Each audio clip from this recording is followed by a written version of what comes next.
and now I know to who I'm speaking. So that's great. Just a minute. Can you see my presentation in full screen now? Yes, Yeah, clearly. perfect. Okay, okay, perfect then.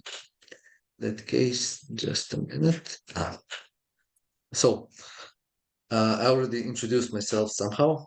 So my name is Mate Marušić. I'm working for Danubeparks. I'm based in Kopački Nature Park in Croatia, but our NGO is from Austria. But that is what we will talk about a little bit later during the presentation. For beginning, I would like to start with just several basic facts about Danube. I know Kyriakos, for example, mentioned something about Danube, so I know that you are familiar with this second largest river in Europe. After Volga, it's really huge river. But what's important about Danube? It's the most international river in whole world. At the right side, you can see a map of the Danube, so it's passing through 10 countries. This is why our international scale is important for Danube-wide cooperation. We are connecting, so the Danube is connecting richest countries in Europe with the poorest countries. So you can see all along the course big differences. For us, the Danube is really important because it's ecological corridor. It has really amazing relevance for all Europe, and it's hosting really rich biodiversity. In complete river basin, you can find around 2,000 plant species and 500 animal species, which is really nice. I will not go into too many details, but just to present two of them. For example, Danube crested newt.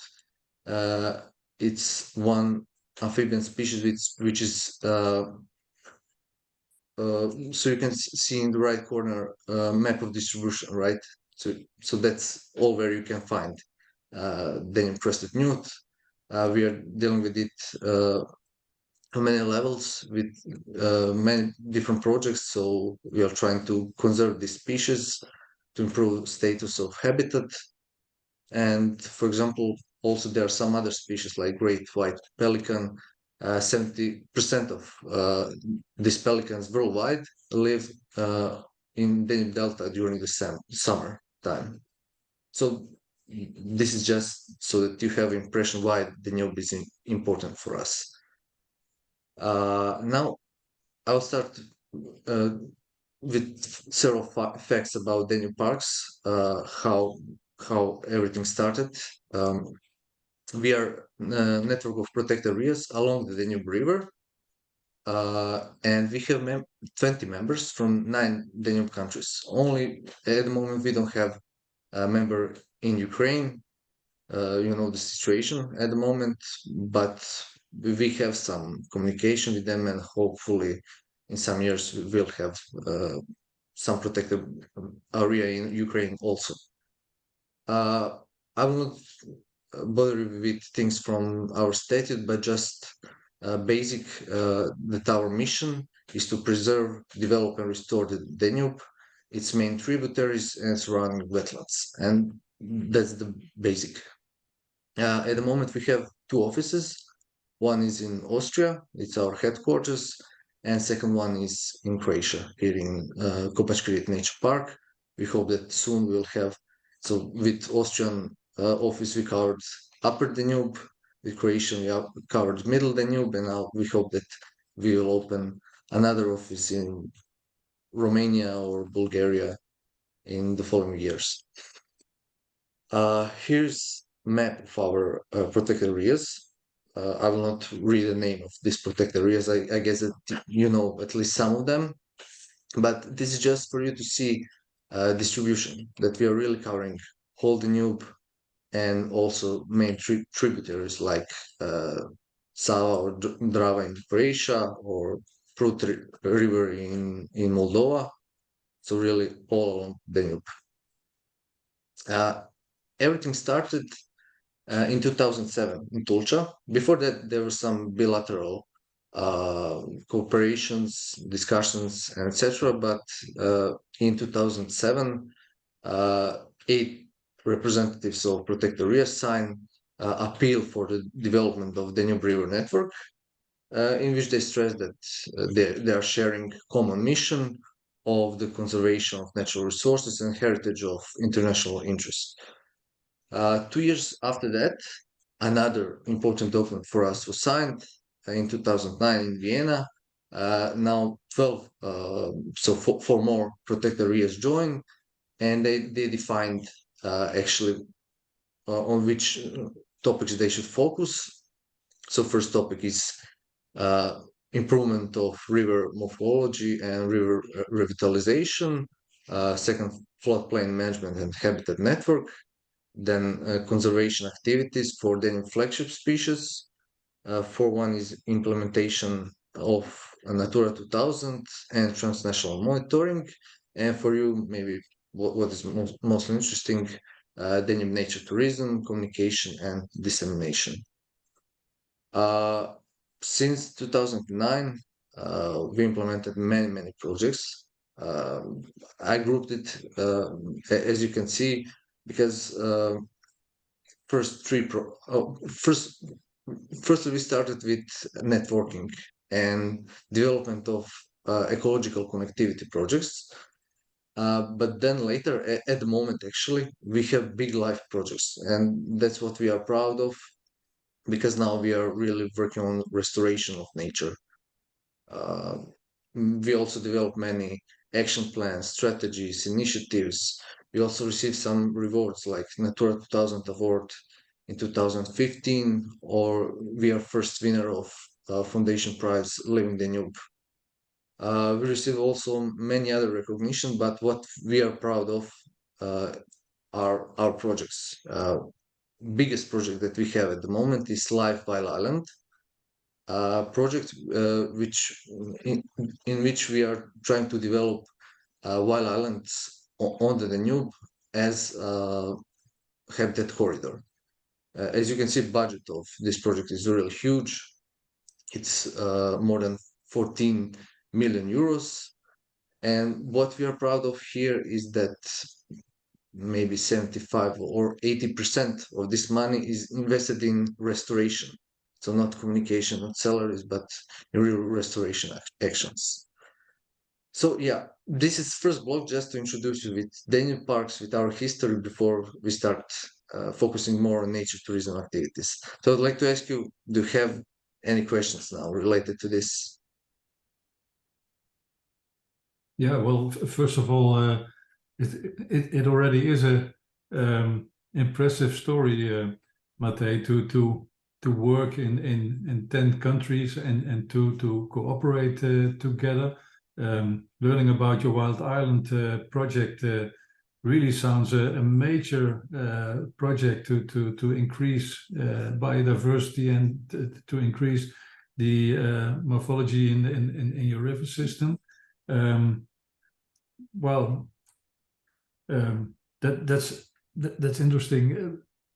I'm curious to learn about what sort of challenges do you meet in this cooperation, or what is everything going smoothly, or well, just tell me a bit about the. I'm curious to know a bit about how it works and how it operates. So I wanted to present you actually one statistic. There was a questionnaire when Danubeparks was established, exactly with this question. What do you think that will be obstacles for cooperation? And most of our members identified language as a possible obstacle. So that's what they predicted. 3 or 4 years after that, we repeated this questionnaire, and in that version of questionnaire, all members detected this international cooperation and this international environment as most inspiring factor of cooperation. So this is not obstacle for sure. we all speak broken English, basically. None of Yeah. us is native speaker. So I just wanted to share what you thought before and what is reality at the moment. Mhm. But yeah, we are connecting 20 institutions. Some of them are big public institutions. Some of them are NGOs. So there is a big difference in um, in way they cooperate, in way they uh, some of them. If you're NGO, it's easier for you to make some decision. If you're a big public institution, you need to ask for approval. Your people in your hierarchy Yeah. often. So there's a huge difference among membership, but I think that what should we really be proud of, uh, even on this first photo that I presented to you from Declaration of Tulcha in Yeah. 2007, there are still some people working for Danubeparks at the moment. All right. So I think that Danubeparks is a network of people, and I was actually really surprised when I joined Danubeparks. How does it work?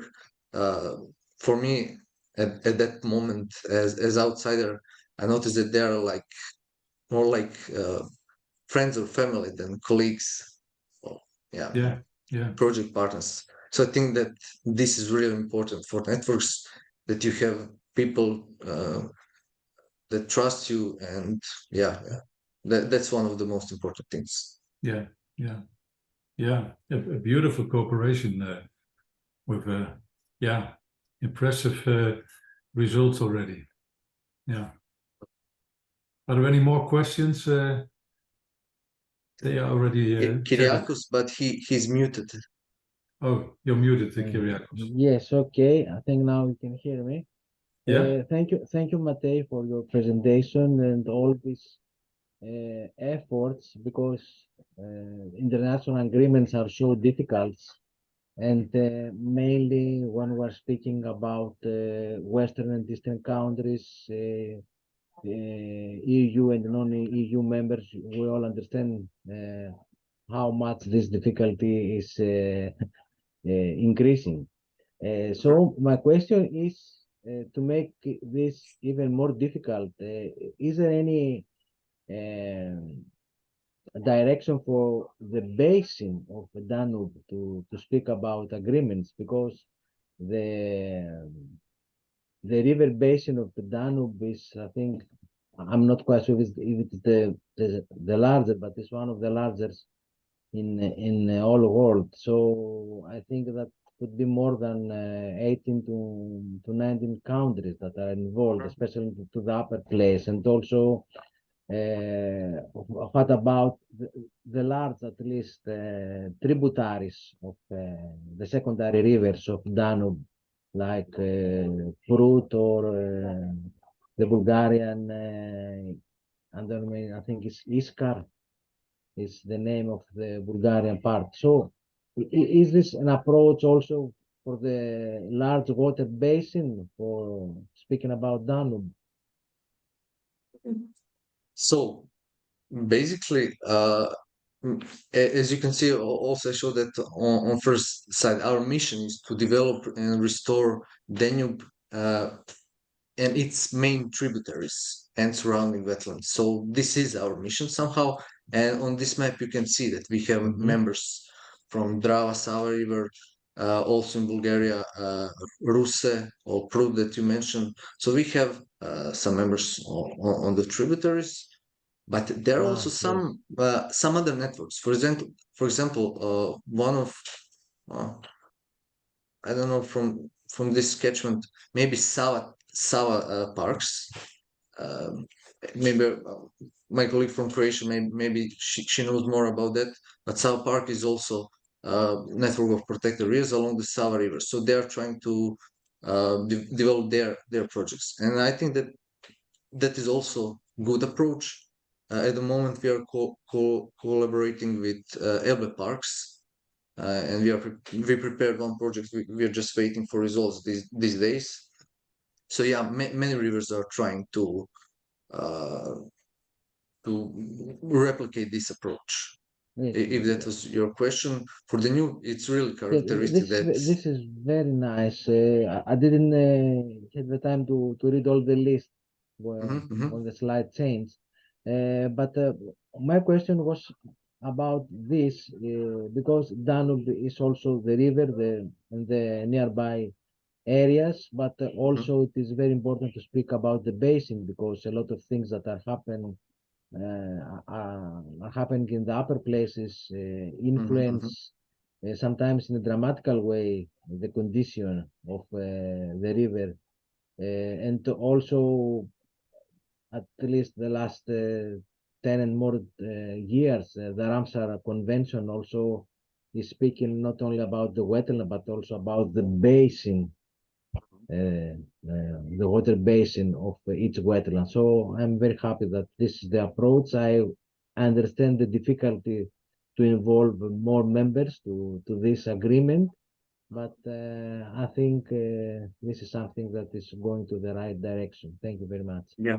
Yeah. And just to add to that, so we have 20 members at the moment. If you're preparing a project, it's hard to have 20 project partners. So usually, yeah, you should select 10 of them. And in that case, you didn't involve all of the partners in the project. And we want to really make difference in this restoration with these restoration projects. So for us, we also asked our members for feedback. Do they think that we should spread a little bit on tributaries to find some more protected areas? But yeah, maybe that's not approach.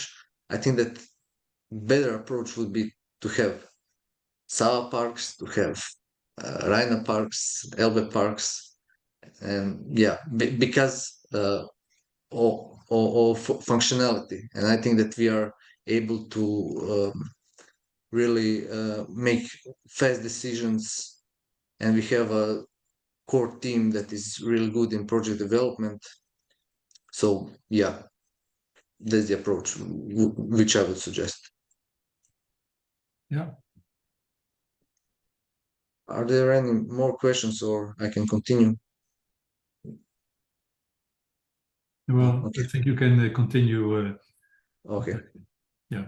So basically, now we are coming to your core topic, and I decided that actually we should begin with the strategic level. During our first project, uh, it was called Danubeparks. We call it Danubeparks 1 because it was first of our projects. We developed this strategic position of Danubeparks for tourism, environmental education, and regional development. This document was produced in 2012 when there were no big strategic documents on this topic. Now there are some documents on EU level, but at that time we need something like this. You can download this document on our official website, so I will not go again in too many details, but just some crucial points. In this document, we actually stressed out that we know that nature tourism in protected area is part of tourism offers, and it has, of course, important economic role. But also, we pointed out to potential pressure that sometimes it's really difficult to combine aims of tourism and economic development and aims of nature protection. So we developed this document to deal with this, and you can see some points in this part: perspectives of tourism and recreation, where we actually mentioned that the main objective of PA administration is to create the best chance to provide a high quality outdoor learning experience to the visitors of the protected area with minimum impact on nature, of course. Then tourism products, they have they should have main objective. Their main objective should be educational experience related to the protected area, and then after that everything else. Third point is that we we actually suggested that income, which is generated with tourism activities, should remain on this local level and should be at least partially returned to nature conservation projects. So this is where we started. This is our position. In this document, there were also some actions which were suggested in 4 main categories. First one was information, interpretation, education, then regional development, networking, and common marketing. Third one, capacity building and coordination, and fourth one, representation. Again, I will not read all of activities, but Theo told me that we should give some good and bad examples. So in this document, there are some things that we implemented, but I think that, for example, ideas like to develop Danubeparks Junior Ranger Camp, common signalization for Danubeparks are really good ideas, which we will implement for sure in one of the following projects. But there are also some not so good ideas. And this is what you were interested mostly, Theo, right? So we tried to develop a common tourism website, and we developed it in one of the project. It was nice. It was really informative. A lot of offers were available there, but then we found out that this is not right approach. If you have all offers from all of our protected areas, you need a lot of time to update this database, to change prices and everything.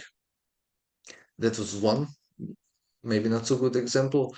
And second one, during one of the last projects, our partners push us to make some digital tools, to make some tools for tourists to experience some subtle stories and things like that. But we actually refuse it. I will show you which tools we developed actually. But I think that smartphone apps are not good investment at the moment for most of our members, because there's so many applications that for you, for visitor, it's not possible to install all of these apps. There are some already existing apps that they are using. For example, I don't know, many people are using Merlin, bird identification app. Do you know about this app? So yeah, there are already some apps, and we don't think that this is right direction. But point of all of this is that we should focus on interpretation of heritage. And here I presented to you one really nice quote from father of heritage implementation, Freeman Tilden. He said, true interpretation, understanding, true understanding, appreciation, and true appreciation, protection. So if you understand something, then you appreciate it, and then you know what you should, what we are protecting. Now, I will give you example of a project that ended in December last year. Name of this project is Trans-Danube Travel Stories. It's actually focused on sustainable mobility and sustainable tourism along the Danube. There are 6 trails developed during this project, 6 new trails, and stories in the back of these trails. One of them was related to our protected areas. In the right corner, you can see that we actually only selected 8 protected areas in lower part of the Danube. And for that purpose, we created a story in the background where we try to interpret heritage, nature heritage of this region. I will not present you all stories, but just some highlights. The story is actually beginning with the sentence, "In the beginning was the Danube," echoing the biblical account of creation, explaining that water and nature defined landscapes, that they were at the beginning. Danube was at the beginning.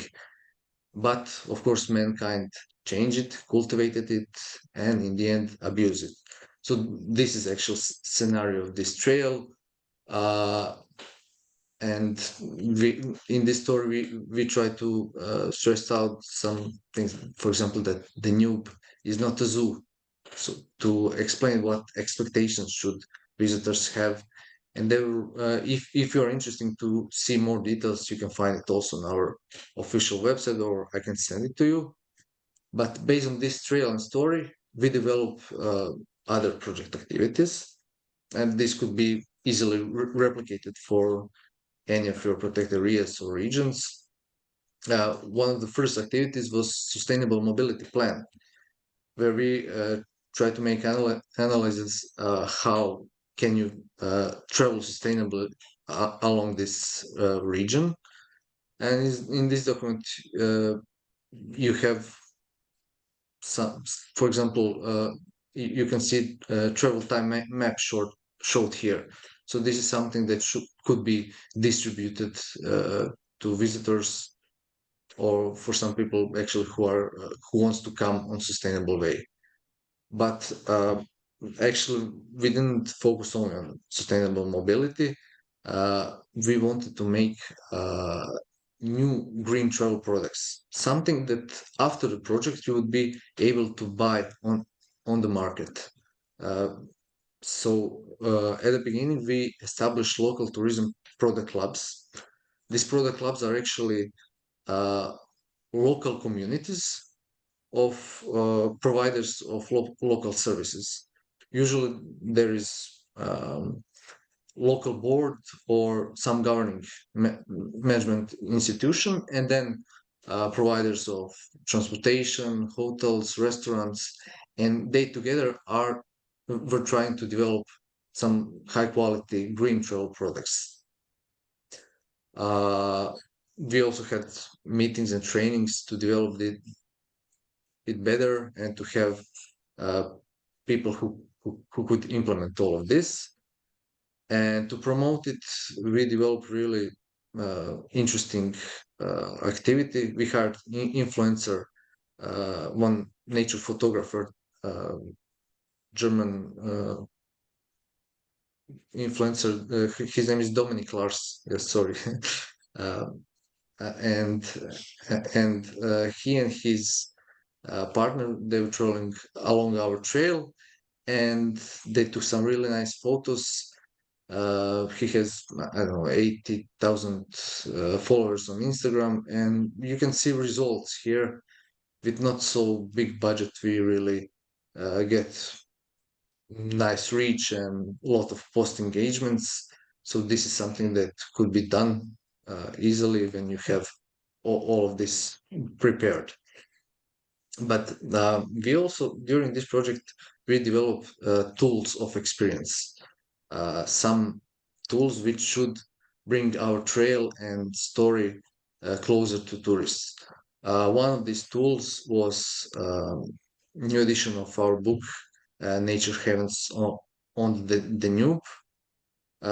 This book contains a really amazing nature photography from Zol Kudik and Reka Zimon, information about all of our protected areas, and also some local legends and stories. So with that way, we actually promoted not only nature but also cultural heritage of the region. Second tool was a cookbook that we developed. It was called One River, 10 Countries, Countless Flavors. In that cookbook, we presented 10 recipes from all the new countries, and then additionally two ancient Roman recipes. Why we did that? Of course, you can read about protected areas, you can see some nice photos, but if you're able to taste and smell also, if you're able to use all of your senses, experience is much deeper. So this was really nice tool, and we made some workshops to promote it. I think that this is really amazing experience for all visitors. Also, instead of some digital tools, we decided that we'll make a new event. And this event was implemented in Croatia in Tikveš Castle complex. It was Festival of Living History in Gastronomy. During this festival, we had 3 topics. One was romance. Another topic was nobility, Habsburg family who lived in this castle, and third one was fishermen from Baranya. So how to connect this with nature? Basically, idea was if you come here to this festival and then you start to speaking with Roman soldier, you can see for him how he what Danube meant for him. Danube was border of Roman Empire, so basically it was really important for them. They had infrastructure all along the Danube. It separated whole world for them, from barbarians to civilization. And also it was situation with Habsburg people who were acting as Habsburg family or local fishermen. Yeah, so these are some examples. We have much more, but yeah, I would like to make a break here and to ask you, what do you think? Do you have any questions related to this strategic approach or towards some tools? Yeah, well, Matej, I'm getting more and more impressed. Although I had a preview already about of your presentation, but it's getting even bigger and bigger. A few questions about the scale of interpretation. The examples you gave, is that an interpretation and a festival only taking place in Croatia, or do you have the same program in the entire, well, actually I should say the Danube community, which goes from Germany all the way to to Romania and Ukraine, which could be considered the Danube community, so to say. So is your festival and the other projects being distributed alongside the entire river, or how does it work? This festival not. It's a local festival, but and it is what we wrote in the project application. That was maybe a mistake, but at the beginning of the project, we were also, well, all partners were frustrated why we cannot do that all along the Danube, this kind of festivals. Of course, it requires some budget to organize this kind of festival. And we received suggestion that we should reapply this idea in another program. I heard it, and I haven't heard about this program. Maybe some of you did. It's called Creative Europe. So this could be perfect program to apply something like this, to replicate living festival about living history and gastronomy all along the Danube. Yeah. At the moment, it's not our priority. We are focused now on nature restoration projects, but I hope really that we'll make something like this, because this festival was my idea. So I really enjoyed it. Also, there was a lot of stress around it and everything, a lot of effort invested. So I hope that one day it will be realized. Yeah, well, I think it's a very good instrument and tool, if you'd like to say so, for well, having people connected, and that is the formula you presented a couple of slides before this, but getting the connection with people to their local, but also to their local nature areas, get them to understand, but also get them to know about well, you know, interpretation with what's in your mind, what's in your heart, and what's in your hands are the 3 dimensions of interpretation. And by presenting this for example, cookbook, and telling the stories in another book, and telling the beautiful pictures, I think that really is a very useful tool for connecting people to their local and nearby natural areas. Anybody else who has a question?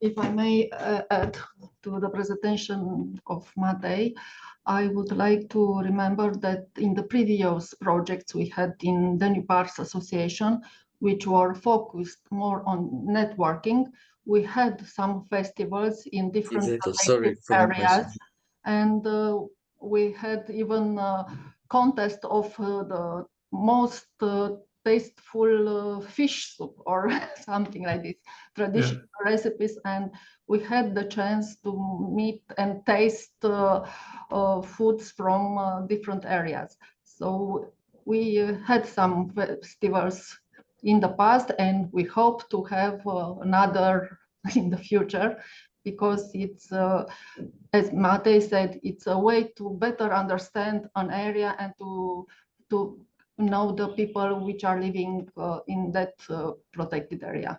Yeah. During these kind of festivals, and not only books or applications, digital application, but to meet and to see with all your senses what means that area, what values are in that particular area, specific area. Yeah. Thank you, Liliana. Thank you. That's, I think it's really fruitful. Sorry for forgetting to mention that, but it was before my time in Danubeparks. But also, if you have some experiences like that, feel free to share. I know that you had a lot of fun, but maybe there were some also key messages which could be useful, or some nice activities. So feel free to share. Yeah, sure. But I think it's a fruitful and a useful strategy to present in all its dimensions, so to say. And you were also talking about trails. You mentioned, are those transboundary trails? Are these trails, connecting the river through the countries? Yes. All of them, but it's really hard to travel, even in this part of Lower Danube, from Croatia to Romania. So we split these trails in three focal points. If you can see, very based, a lot of our products was this corner 1, 2, 3, where you see these numbers. It's connecting three protected areas, a really small area. It's Kopački Rit Nature Park in Croatia, Duna-Drava National Park in Hungary, and Gornje Podunavlje Nature Reserve in Serbia. This is where you can travel, where you can experience nature, and this is something also where we need to think about. I mentioned you that there were some other trails also developed within this project. For example, there was a Trail of Roman Heritage, and they admitted that they made a mistake, because their trail was so huge, so you could not travel all along this trail.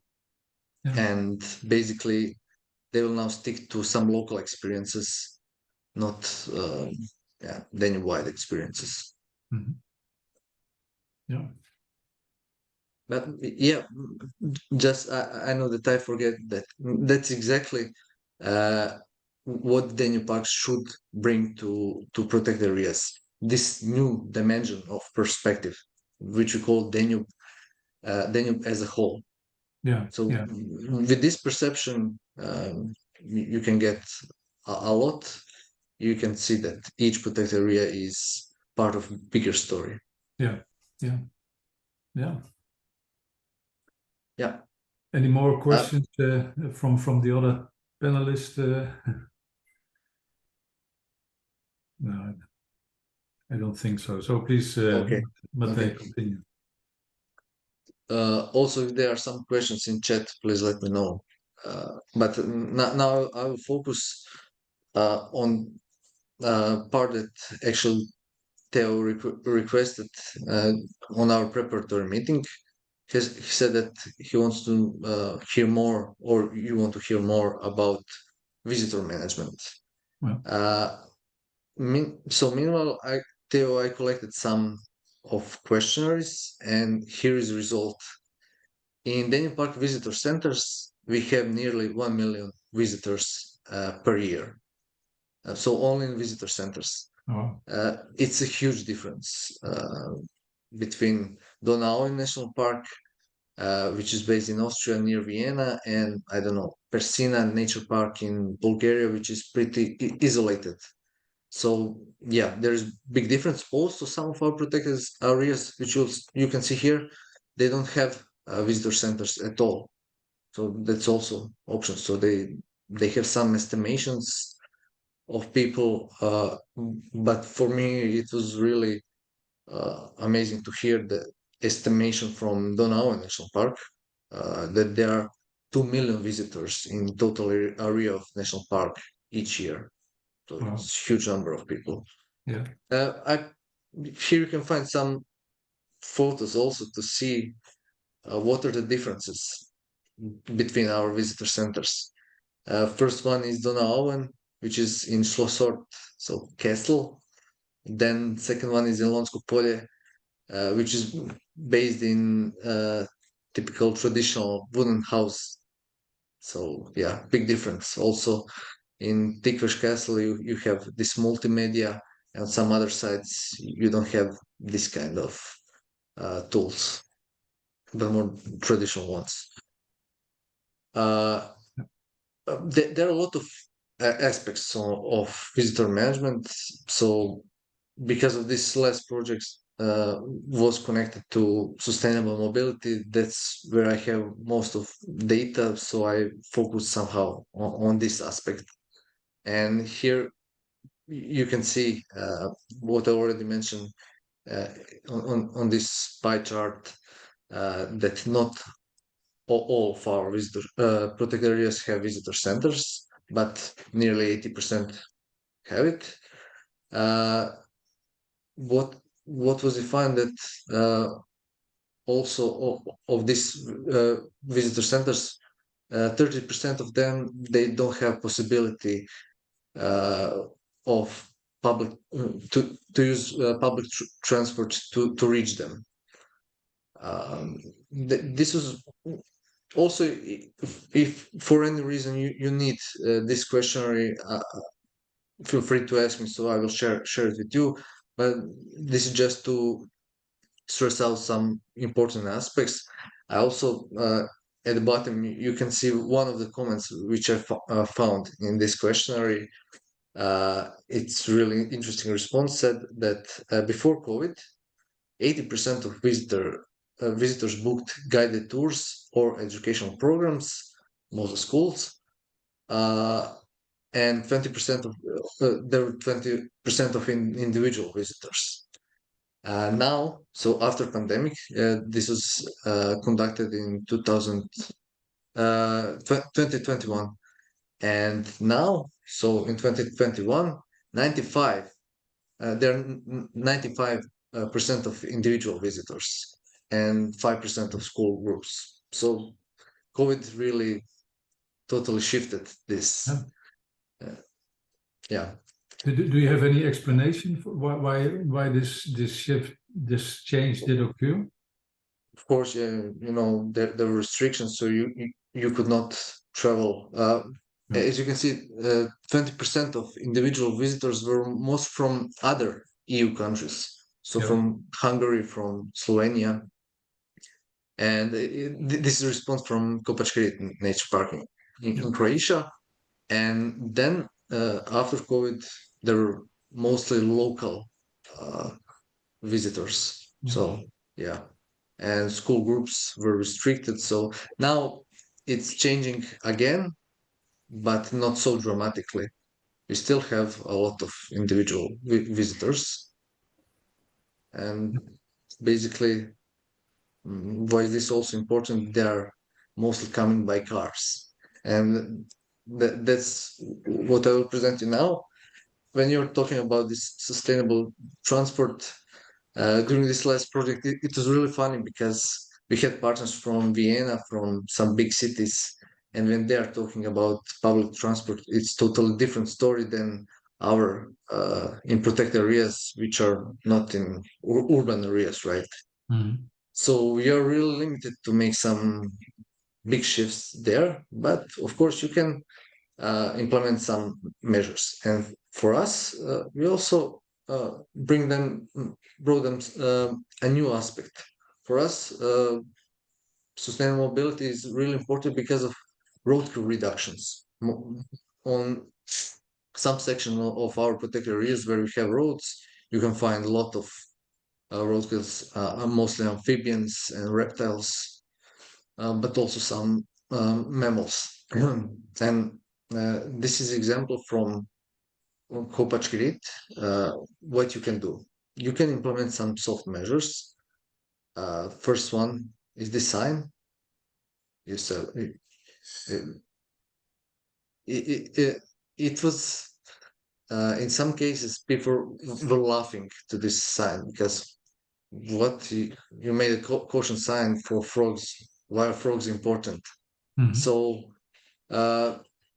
you can start with that kind of measures, but they are not so effective. It's good for to raise awareness about this problem, but I will show you later what could be done.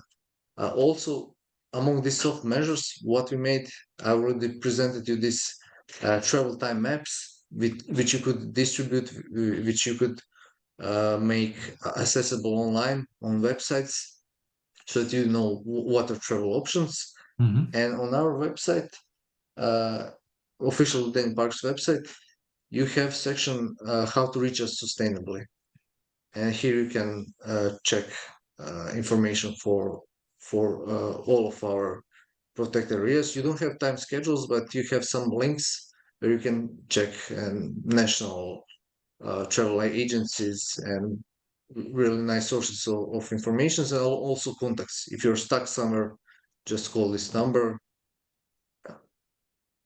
So these are soft measures, but what we think that it's making a real impact is uh, this what I will present to you. Uh, this road that you can see here, it's road at the beginning of Kopachkirit Nature Park, and next year we are planning to put gates here, so it will significantly reduce traffic. It will be open, of course, for bicycles, but for cars it will be restricted. This is real measure, and we presented this measure as one activity in the project, which will start next year for conservation of this species, Tritus dobrogicus, so Danube crested newt, and it's one of the measures. Other measures are focused more on habitat restoration, but this is also what you can do. And Matej, this gate, is it closed year round, or is it only closed No. in mating season? You should have some pass code or something which will be scanned, and then if your registration plate number is in the system, then it will open automatically. Okay. Luckily, you have another road uh, so that you can access some buildings on the other way. Yeah. But this part of the road is really crucial because here we always have biggest number of road kills. Yeah. So yeah, this is the real measure. And yeah, at the end, I wanted to present you just briefly about one project that we are dealing with right now. It's called Danube for All. it's Horizon project, 5-year Horizon project, which is actually a scientific program. And in this project, we will develop fundamental and fully public restoration action plan for this mission, restore our oceans and waters by 2030. It's huge project consortium. We have a lot of activities, but we are focused on 3 demonstration sites where we will implement some nature-based solutions to make real restorations. And then in this document, we will present how to replicate and upscale these solutions. Why I'm talking about that is because even in this kind of project, we are always thinking about citizen engagement.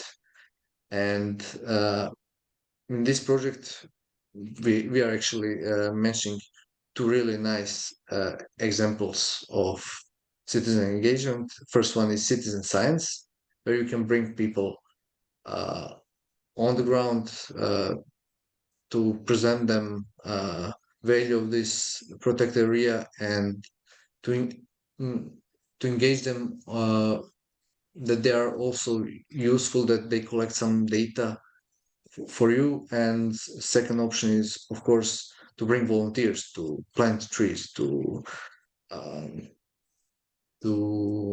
collect waste, to do whatever is required in your protected area.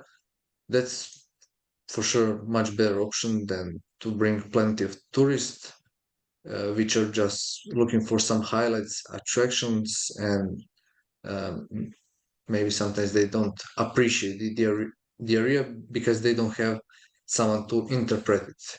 These people are here to do something good for nature, but they're also here to learn more and to get familiar with the area. So yeah, these are always good alternatives.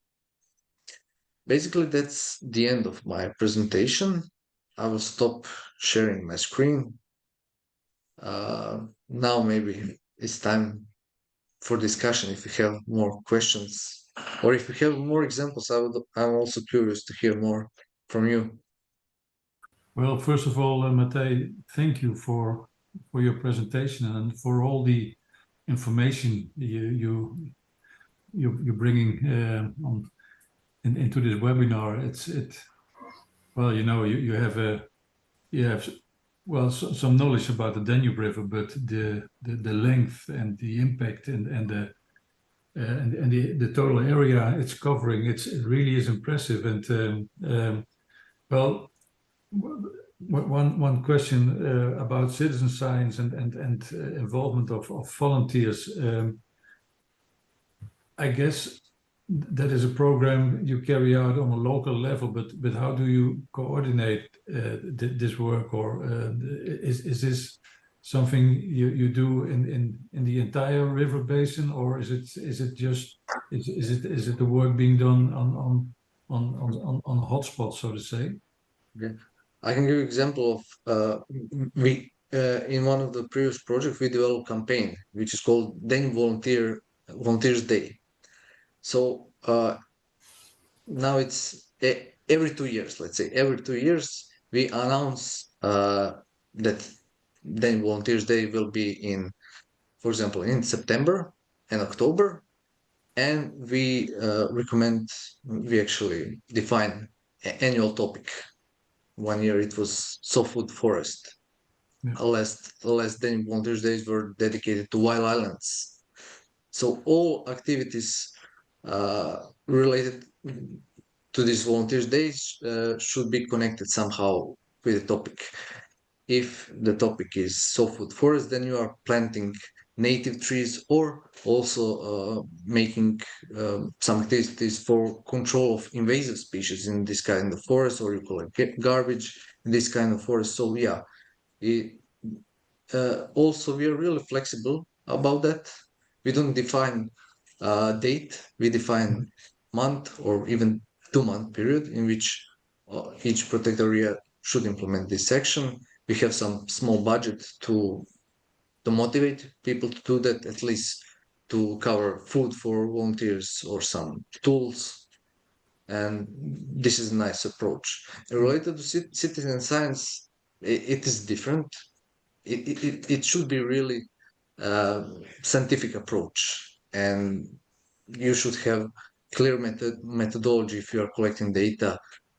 Exactly what is the methodology, what type of data.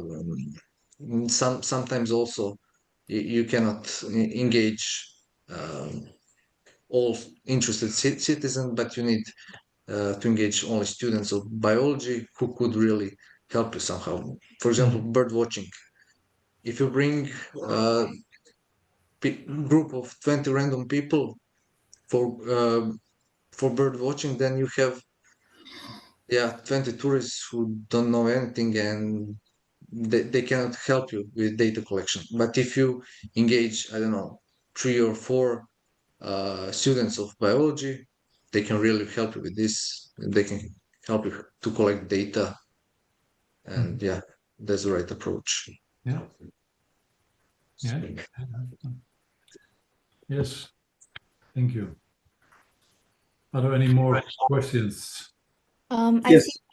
I'm not sure if, can you see in the question and answer section, Theo?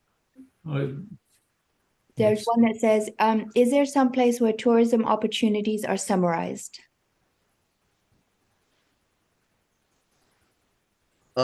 Yes, and that's actually the bad example which I gave.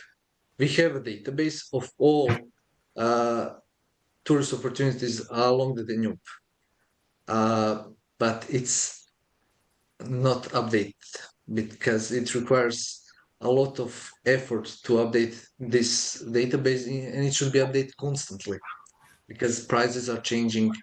For example, if you have boat tours, sometimes the time changes, and then if you provide wrong information, you have a problem.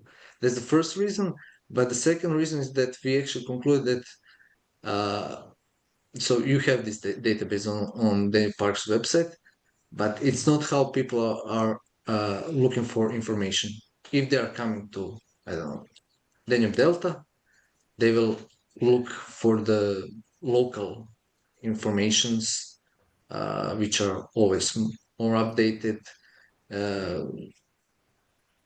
which you can find much more information like accommodations and things like that. So this is not a right approach, I think, to collect all tourism opportunities. There was some interest in that, but I don't think it's worth.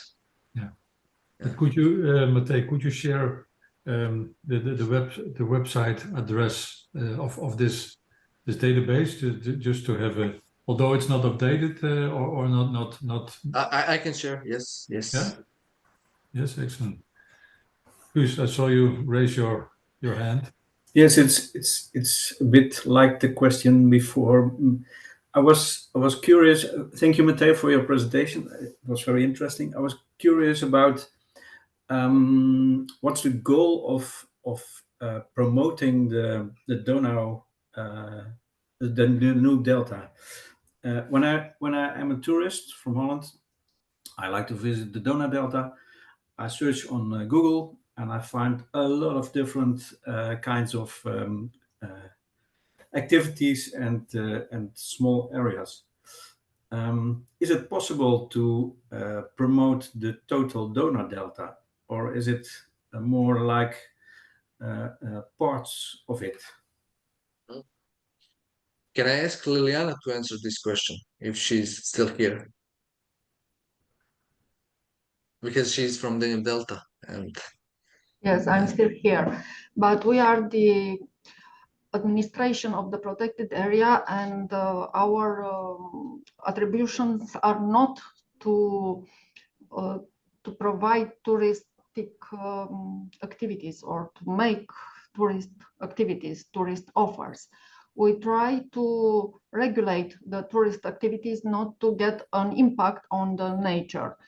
And if you want to have a tourist offer, there are a lot of NGOs, organizations, associations, which are providing different types of tours, which are addressed to different types of interest. If you are a bird watcher, there are companies which are providing tours for this purpose. If you are, if you want to come with the kayak or slow tourism, there are also companies, agencies which can propose you a tour and to see different parts of the Danube Delta. But we are the authority which are not doing tourist activities. We are only trying to monitor and to manage the area to reduce the pressure of the visitors on the nature. Okay, thank you. And as Matej said, it's very difficult to update the information. Every day there are new company, new offer. The tourism operators are responding to the tourism requests. So they are adapting their offers to the visitors' requests. So it's very difficult to have all the data updated, and that makes it very difficult for you to promote the Donau Delta as a huge area, as one area. It's a huge area. You can find a lot of information about the area on our official website, about the natural values of the area, also about the communities, because we are a biosphere reserve and we are according a similar attention to nature and people living in the Danube Delta.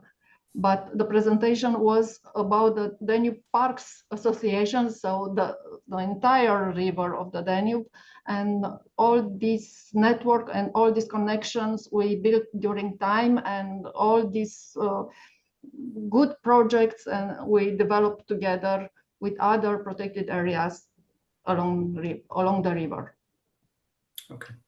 Yeah. Thank you, Matej, for presenting so well our mission and our expectation during in the Danubeparks Association. And we here in Danube Delta, we are very proud to be at the beginning, the first declaration, and to start this idea, which grew over time so well. I'm still amazed that we managed to do so many things, great things, to cover so many topics, and to become a family, because we became friends with other protected areas. We met together.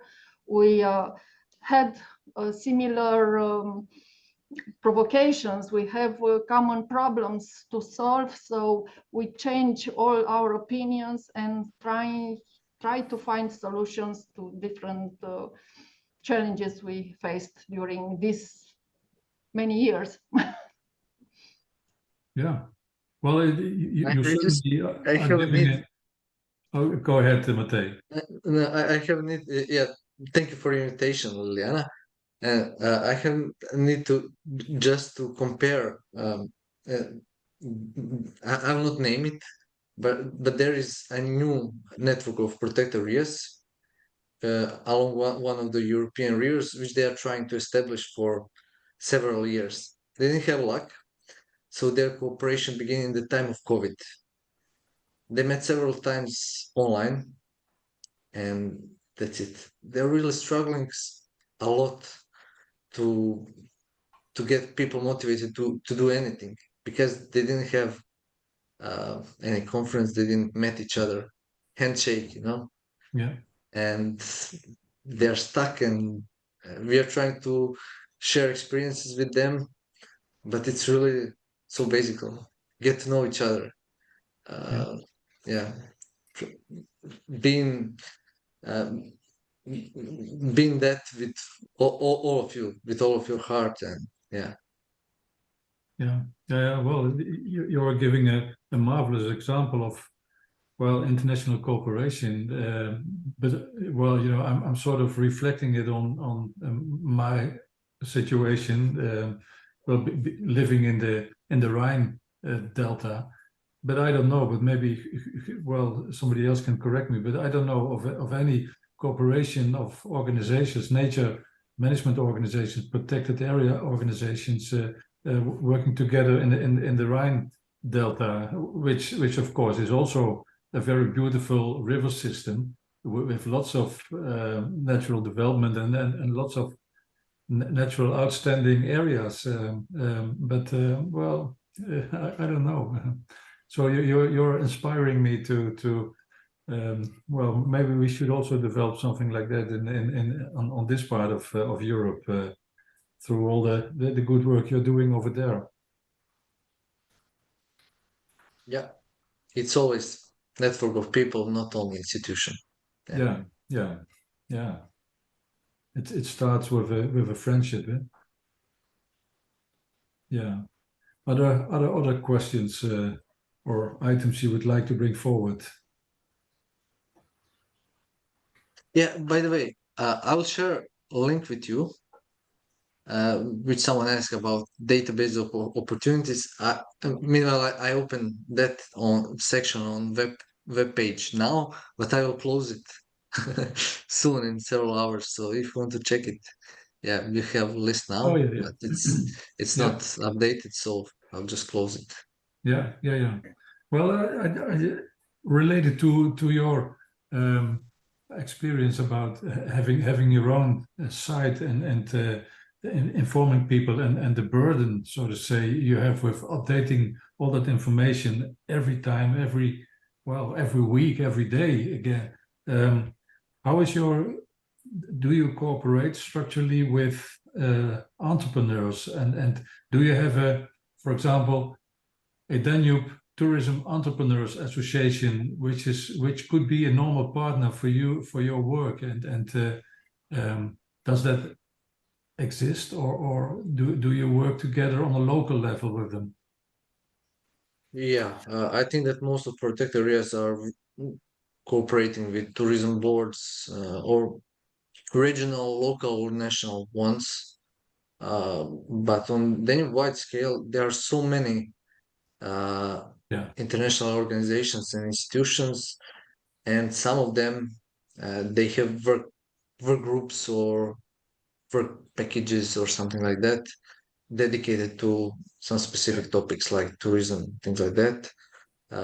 I think that most important two ones are ICPDR and Danube strategy. So with them we are cooperating. For example, with Danube strategy, we are working within one work group devoted to biodiversity. Yeah, that's our core topic. Yeah. And yeah, so basically, we are not so involved in tourism that we want to raise that to international level, but with some projects we are trying to implement and improve activities, and we are always trying to stress that out. For example, when there was a conference of our last project,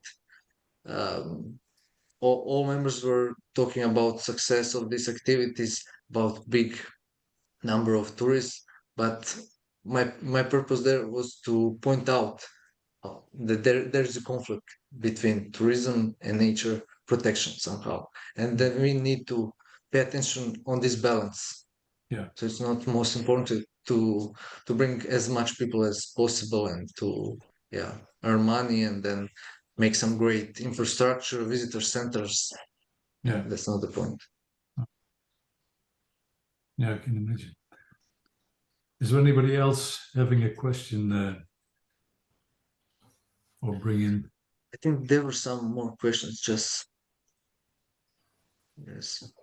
Well, maybe a question about the climate changing. Do you have to deal with high water level or something else according the climate change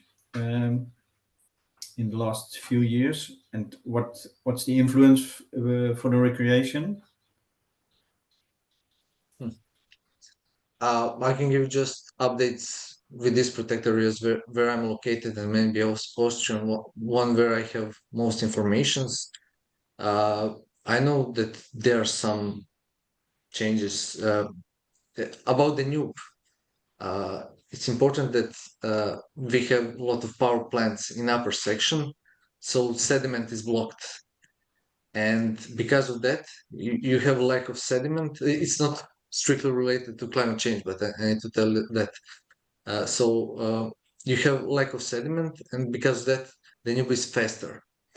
And because of this fast flowing water, Danube is getting deeper, maybe 1-2 centimeters every year. Yeah. And then because of that, it's not climate change, but it's human impact. Because of that, we are noticing some gaps, some potential problems, but related to climate change, maybe you can more relate it to some effects on biodiversity, but on recreation, I don't see any problem. That's nice. Do you have some example, maybe? Well, we have in our country we have the Maas, and we have several floods the last years because of heavy rainfall in Belgium or in France. And it's sometimes it's dangerous to be there when the flood comes, and it comes very quick, very fast. So when you camp in the area of the river, it can be dangerous. Yeah, but a lot of our areas are protected, and you're not so able to walk whenever you want to walk. Okay. So you have this zonation, and you have in this zonation defined sections where visitors could approach. So we are never putting these zones near the Danube or near floodplain for many reasons. So maybe Liliana, do you have some experience related to that climate change and recreation? Yeah. Yeah. I'm here, sorry. Yeah. Yes, we live through this period in climate change. I was looking for some pictures. I don't know if I can share with you.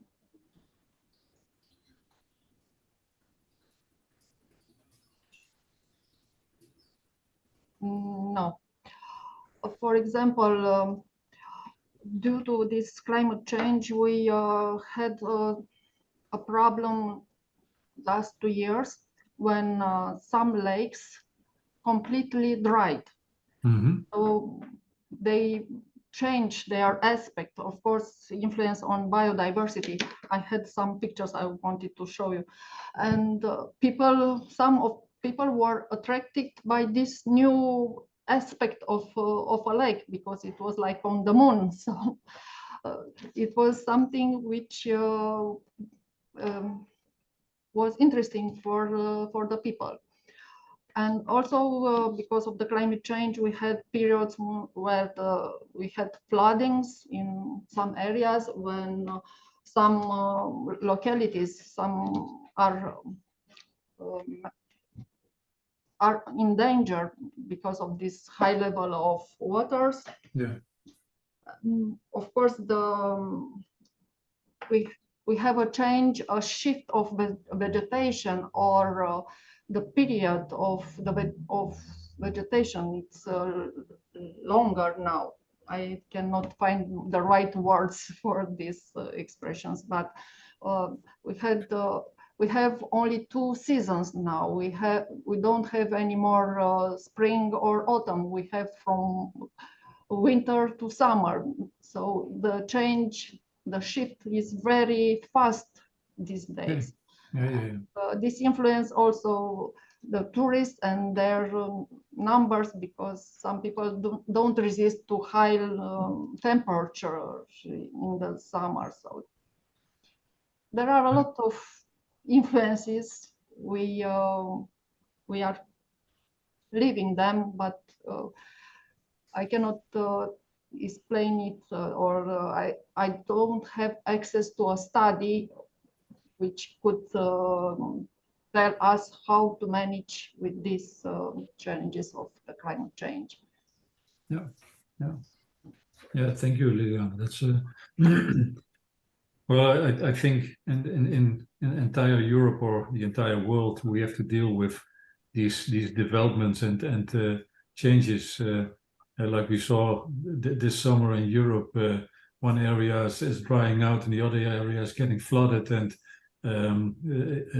oceans heating up, etc. And that does have influence on everything, on our climate and on the season and the seasonality and the pattern of how seasons change from each other and the length of seasons, etc. Yes, that's and it's creating more risk of nature and forest fires, risks of flooding, risks of drought, etc., etc. Yeah, and but in the meantime, we still can enjoy nature in all its might and all its powers. I mean, it really is a true wonder to be involved in and to be working for. But are there any other questions somebody wants to bring forward, or items? Well, I have one personal last question, Matej. If I bring out my bicycle to the source of the Danube, can I cycle all the way to Liliane and Danube Delta? Yeah, you can. Some people try that, so it is possible. You have some gaps, of course, in this lower section, especially. In upper section, you have this Eurovelo 6 route. Yeah, It's really developed nicely, but in the lower section, you have some gaps. And yeah, I know these people who were traveling all along the Danube that they had some problems there. If your tire is flat in the middle of nowhere, you need to find solution. It's not so uh, easy, and also yeah, there are also especially in Upper Danube trains and buses who are adopted that you can put a bicycle in that they have section for Yeah. that. And as you're going here in Croatia, it's actually not so well developed, and then I don't know, maybe I'm sure you know better for Romania, Liliana. But yeah, I think that from Croatia to the east, it's starting to get not so well. Actually, from Budapest, and then yeah, All right. this is breaking point. Yeah, yeah, Yes, there were some initiatives to make this velo cycle, but you can reach to the entrance gate of the Danube Delta to Tulcea with a bike. But if you want to go to the river mouth, you should take your bike on the back and take a boat. yeah. Well, I can imagine, or maybe take a water bike with you, but that's not the way I was thinking. No, just a regular bike with two wheels and a saddle, basically. If you're really interested, I can connect you with people who were traveling. So yeah. Yeah. Well, I just an idea, since I do like to have this. I make these bike trips along my vacation, and I know about the first part of the Danube bike trail running through Austria, but I was curious to see if I could just continue this trail and all the way to the Delta. But we'll see. Let us know. Yeah, I will. Well, so far, thank you very much, Matej, for a very interesting presentation, and from you managed to give us the abstract overview, but also inform us with more detailed practical work you're doing, showing interesting projects. I found it very inspiring, and yes, and a new chapter of tourism to natural and protected areas has been opened for me, and well, a lot of thanks for that. Thanks for everybody joining us in this meeting. Thanks to Jennifer for doing the hard work behind the screens and creating for us the opportunity to have a smooth webinar. The next webinar we are preparing is now, in German they say Naturschutz im Urlaub, so nature protection during your holiday, which is a Dutch project. A very practical one is to get tourists involved in doing very practical work out in the field, and at the meantime giving them a good feeling about their holidays as well as the work they are doing.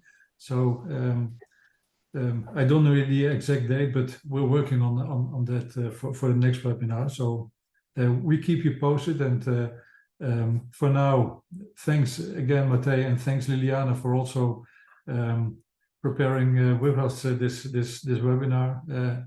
Excellent work, and well, wishing you all the best. Have a nice day for now, and hope to see you again pretty soon.